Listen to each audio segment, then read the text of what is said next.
Very recently, there was a landmark judgment of the Supreme Court of India that right to property is a human right.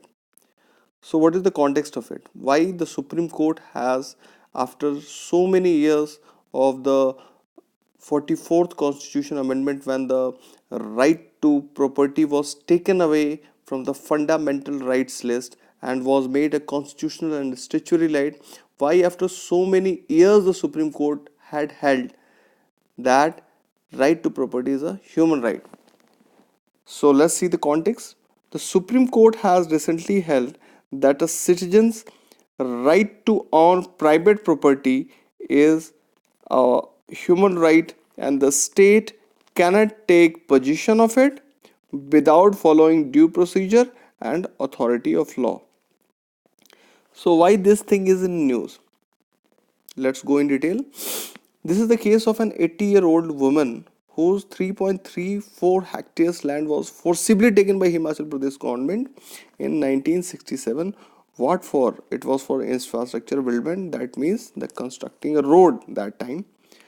Then, in this judgment, the Supreme Court has used its extraordinary jurisdiction under Article 136 and Article 142 of the Constitution to direct the government. It has directed the Himachal Pradesh government to pay this woman compensation of 1 crore rupees.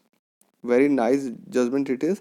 And here we will go a bit in detail that what is Article 136 and Article 142 of extraordinary jurisdiction by which the court has held so. So let's know about this Article 136 and Article 142.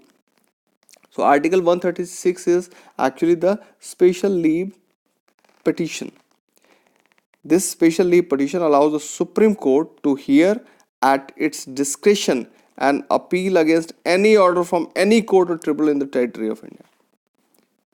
Means if the Supreme Court feels that somebody has appealed in this regard from any court or any tribunal, so it can give its judgment.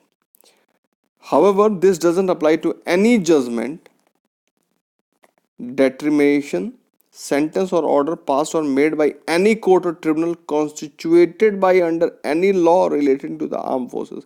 That means that if the armed forces, you need to know that armed forces has its own tribunal, and if there is any judgment by its tribunal or any court, that is SGCM or DCM, if they pass any order, so it cannot be appealed into the Supreme Court.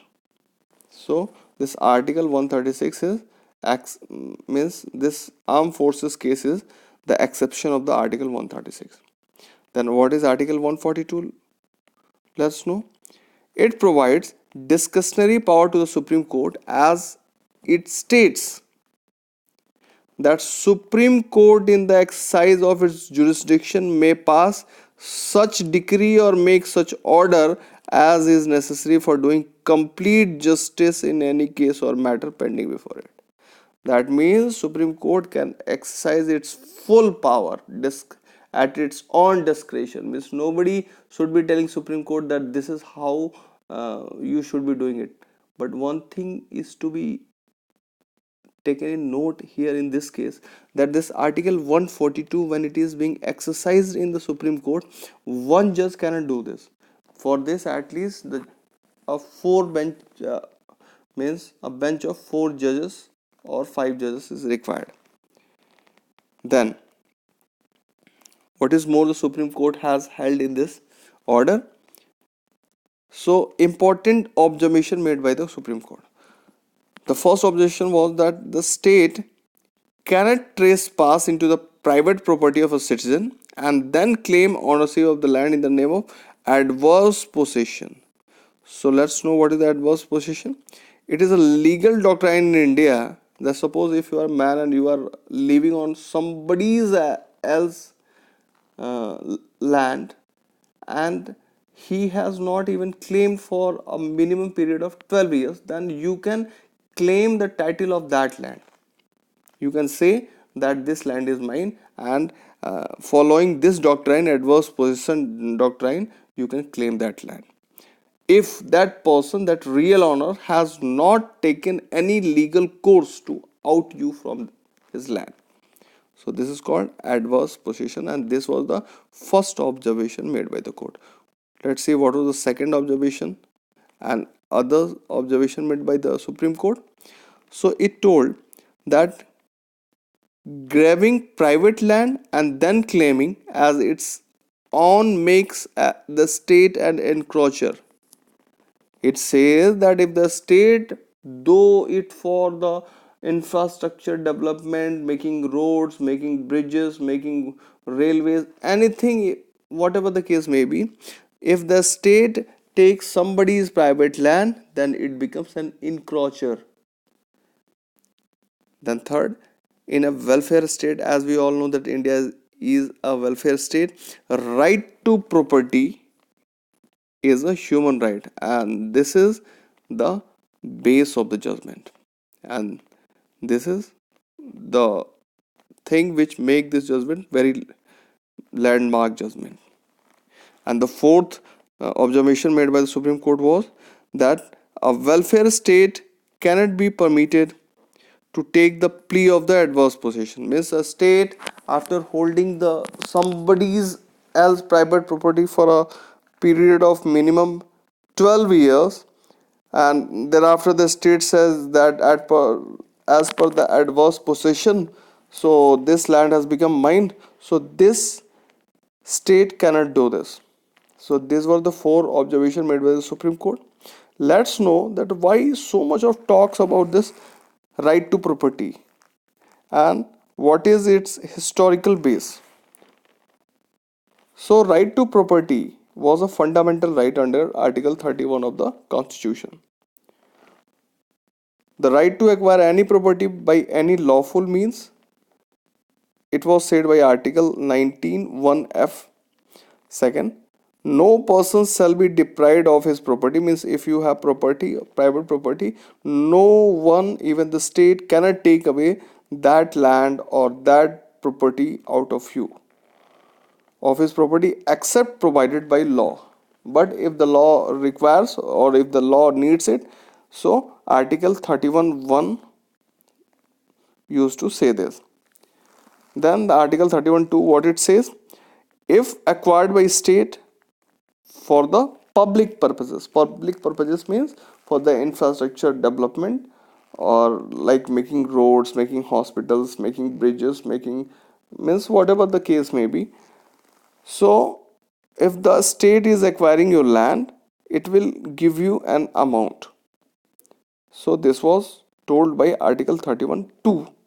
So this all three articles, 19(1)(f), Article 31(1), and Article 31(2), made it a fundamental right into the Constitution.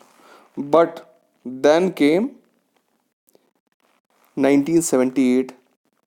So 44th Constitution Amendment was done, and this right to property ceased to be a fundamental right. And what happened in this case? Article 19(1)(f) was repealed, but Article 300 was inserted. Now, just look in the case that 80-year-old lady lost her land to the Himachal Pradesh government for making roads. The year was 1967. It was when that right to property was the fundamental right. So that time Himachal Pradesh government had violated the fundamental right of the lady, which was provided to her by the Article 31 of the Constitution. So though it was repealed by 44th Amendment of 1978, but it added one more thing, that is Article 300A. So Article 300A says, and it requires the state to follow due procedure and the authority of law to deprive a person of his or her private property. Means this was added to compensate the repealing of the right to property from the fundamental rights list. So Article 300A was added, which says that state needs to follow the due procedure and authority of law if it wants to deprive a person or take away the land of somebody else. So here I will tell you one thing, that this was added by Article 300A into the Constitution. So you can say that this is a constitutional right. It was made understood that Article 300A has been added and it has been taken away from the list of the fundamental rights, and few of the special things means a statute was passed in this regard, so this became the statutory right also.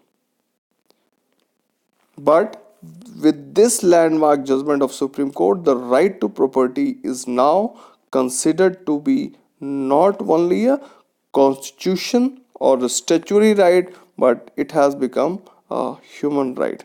So what is more special that it has become human right?